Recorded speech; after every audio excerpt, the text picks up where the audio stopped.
Bienvenidos y bienvenidas a este nuevo episodio de este podcast que se llama Cuatro Personajes. Acá le habla su anfitrión Mati, estamos con Noah Tossonieri, Tomás Ferreira, Daniel y Pablo. Y bueno, hoy vamos a hablar de un tema fundamental y muy trascendental en la sociedad que tenemos hoy en día, ¿no? Como es el género y el deporte. O sea que desde mi punto de vista no podemos dejar de pensar el deporte como algo aislado, sino como una práctica atravesada por la sociedad, por las condiciones de producción que genera y por los estereotipos que aún pesan sobre quiénes pueden o no pueden participar.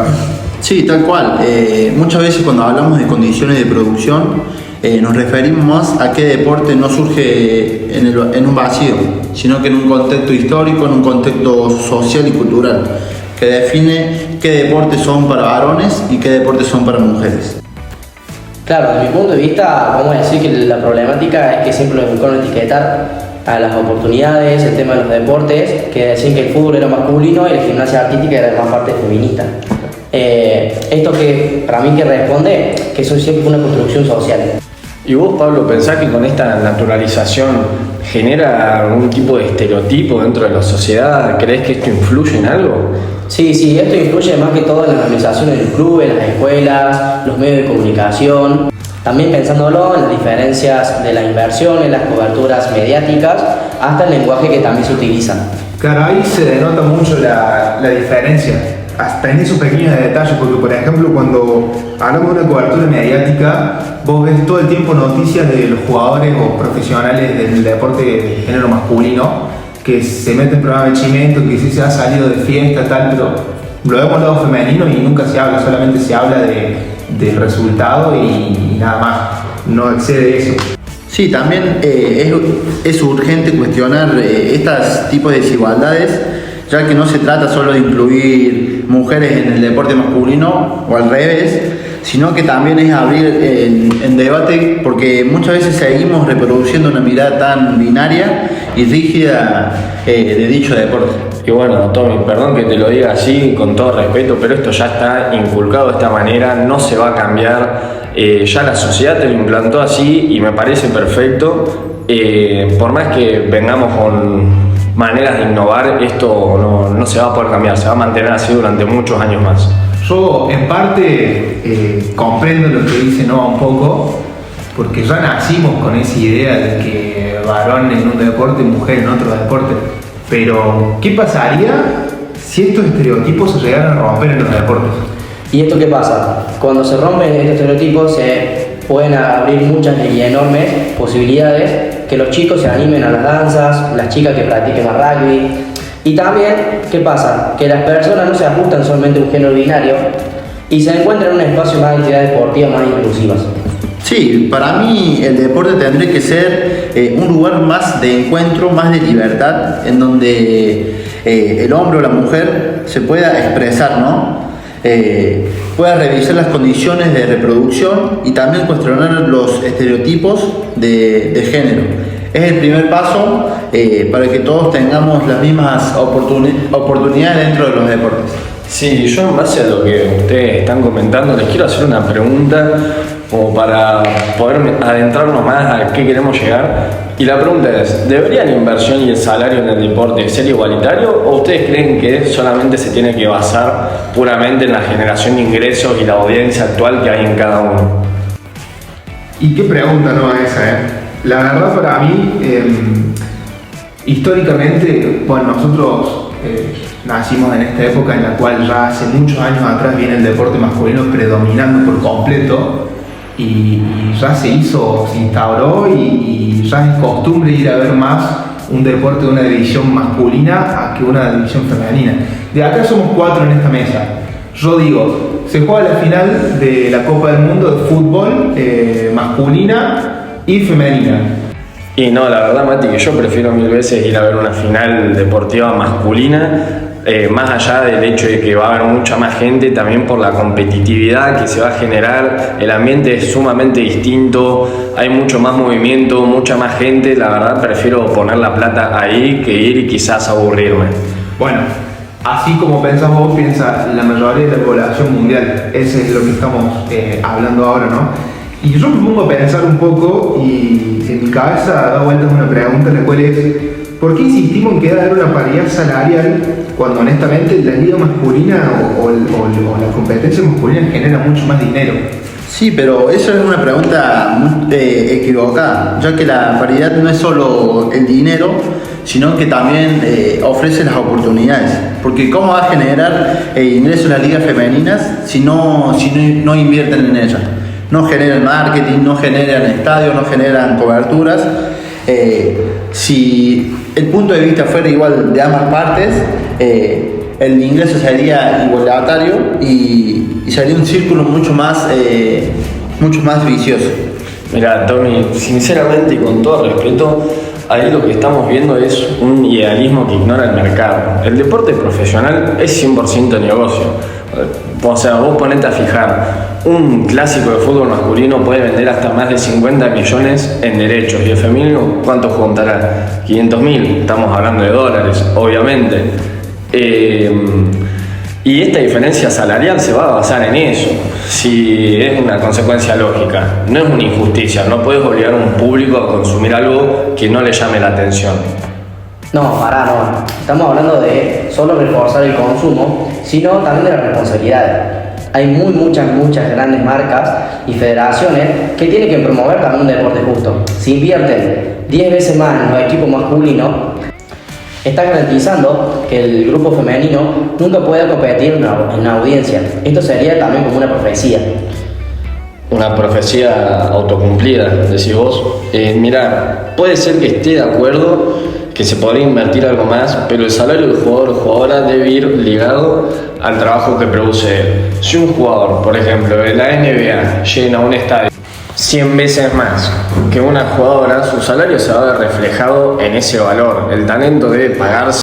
Sí, no, pero eso también es simplificar, porque el talento está. Si una jugadora de élite entrena las mismas horas que un jugador, se sacrifica igual y consigue los mismos resultados, su salario debería ser digno.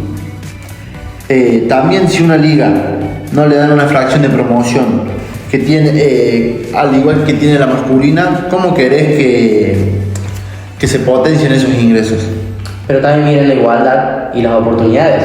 Un niño también quiere soñar en ser jugador y ser famoso, y sabe que va a ganar millonada. Una niña, en cambio, nunca va a tener, puede tener ese mismo talento, pero sabe que la parte salarial va a ser definitivamente mucho más bajo. Eso también desmotiva y limita el crecimiento en los deportes en general. A ver, Pablo. Sí. Vos decís que la solución a esto es que las ligas femeninas generen más audiencia por sí mismas, sin ayuda externa o... No, sin ayuda, pero sí con una ayuda más estratégica, que esta no estrangule económicamente el patrocinador, sino que el camino de esto sea fomentar el interés orgánico y luego que el salario se refleje más al crecimiento, porque pagar un salario millonario a una jugadora cuya liga no es rentable, después ¿cómo lo sostenemos eso en el tiempo? Es imposible, va a generar un problema desde dentro de las instituciones. Bien, o sea que en definitiva, hablar de género en un deporte para ustedes no es un capricho, es una manera de democratizar la práctica deportiva. Bueno, fue un buen tema para comenzar este podcast. La verdad es que se armó un debate muy bueno. Ahora yo tengo una propuesta para seguir debatiendo, el cual lo podemos basar sobre el autor Jaradowski, el cual habla sobre la importancia de la igualdad en el género. Y tengo una pregunta para Noah. ¿Qué piensas, Noah, sobre lo que opina Jaradowski de la igualdad de género? Mira, en base al texto de Jaradowski que habla sobre la transformación y la inclusión del género en los deportes, yo te puedo decir que no estoy de acuerdo con lo que él plantea. Entiendo sí la crítica a los estereotipos, pero no podemos ignorar la realidad biológica que se ha regido en el deporte durante siglos. El deporte de competencia se basa en la separación por sexos, precisamente para asignar una equidad deportiva. Si bien en este texto Pablo Jaradowski va a cuestionar una estructura binaria diciendo que los espacios deportivos son dispositivos de producción de cuerpo, identidad y sensibilidad, esa producción también termina incluyendo el rendimiento físico. La división tradicional por sexo se estableció pensando en las diferencias promedio de fuerza, velocidad, densidad ósea entre cuerpos masculinos y femeninos por el simple hecho de la segregación de hormonas, en el caso de los varones la hormona es la testosterona y las mujeres el estrógeno. Porque si permitimos la participación sin restricciones biológicas en las categorías femeninas, van a generar desmotivación en las atletas mujeres biológicas.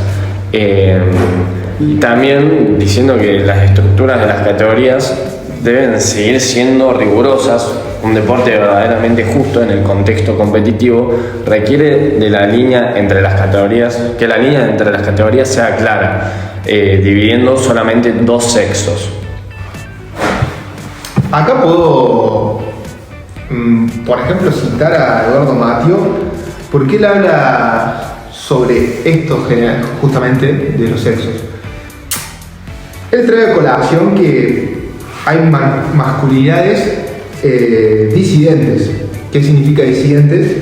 Que él en su investigación aborda la existencia de masculinidades sexo-disidentes, que vendrían a ser las masculinidades gays, las masculinidades trans.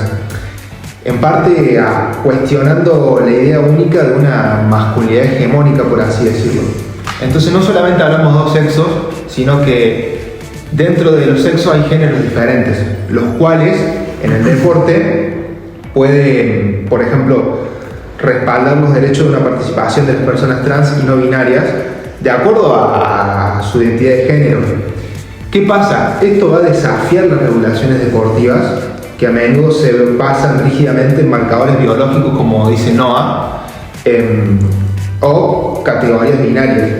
Y bueno, este aporte de Mattio puede abrir los ojos para contribuir sobre o iniciar una discusión sobre la equidad, la justicia y no una discriminación clara en las prácticas deportivas con estas personas. Sí, pero si permitimos eso dentro del deporte, vamos a generar mucha desigualdad. Si dejamos que un varón trans participe en un deporte de mujeres, va a ser una complicación muy grande porque va a haber mucha diferencia biológica dentro. Se va a notar mucho la superioridad de fuerza y velocidad, que es lo que veníamos hablando. Sí, yo estoy totalmente de acuerdo con lo que dice Mattio, pero no dejemos de lado lo que dijo Noah de Jaradowski, porque yo creo que el deporte, tal como está estructurado, es una herramienta más de un control social que de una verdadera liberación, porque Jaradowski planteaba que el sistema deportivo se basa en lógica de dos sexos, dos géneros, dos deseos y dos orientaciones y dos formas de sentir, de ser y de actuar. Estas lógicas son binarias, ya que nos fuerza a pensar que si una mujer es fuerte, tiene músculo, es menos mujer, o es un marimacho o un hombre. También tocando el tema y el texto de Junto pero no revuelto, este gran autor, también en lo que habla son de las simetrías corporales, que acá vamos a decir que habla sobre la jerarquización de lo masculino frente a lo femenino. También hay dicho que las mujeres son de madera. ¿Por qué? Porque siempre trataban de buscar que las mujeres tengan un comportamiento más suave, no tan brusco, y también los estados de dominación. Sí, pero eso, Pablo, también tiene un doble sentido, ¿no? Porque el hombre que no cumple con los estándares de la masculinidad se lo llama puto, perdón la expresión, o marica, que se lo asocia simbólicamente con la feminidad subordinada. Después también en exhibir el cuerpo, conseguir una pareja, y esto remarca claramente que el deporte escolar nos sigue diciendo activamente cómo ser hombre y cómo ser mujer. Sí, convengamos que esto también se da a partir de que las mujeres suelen ser muy pasivas, quietas, incoordinadas, como inhábiles, y por esto mismo se da esta separación dentro del deporte, ¿no? Bueno chicos, estamos llegando al final de este capítulo, de este episodio del podcast Los Cuatro Personajes. Tommy, ¿vos querés cerrar con algo? Sí, yo quiero recalcar que el deporte tiene una fuerza única. Te enseña a no rendirte, a confiar en vos y en los demás, a superar límites que muchas veces ni vos pensabas que podías superar. Sí, mi conclusión, en base a los textos que utilizamos, Al final la lucha de los estereotipos en el deporte es luchar más por una libertad de cada individuo para desarrollar su cuerpo y su potencia, sin que su destino, su rol y sus aspiraciones puedan ser marcadas por su ideología o por lo mismo que implica la sociedad. Y acá me gustaría citar una de las frases que usa Yaradowski, que es: ¿podríamos como sociedad detener la pelota y cambiar las reglas del juego para crear un deporte verdaderamente inclusivo? Bueno, para ir finalizando, Pablo, ¿vos qué opinas? Para mí, si bien es cierto que el deporte históricamente ha contribuido a reforzar ciertos modelos de las masculinidades, también es un espacio que brinda enormes posibilidades en el crecimiento personal y colectivo. Con esto de modelos de masculinidades también hace referencia a los modelos hegemónicos de los cuerpos perfectos que en realidad no existen. Bueno, damos por finalizado este episodio del podcast. Muchas gracias, chicos, por participar, por haber traído a colación diferentes autores, puntos de vista. Se armó un lindo debate, así que muchas gracias por todo.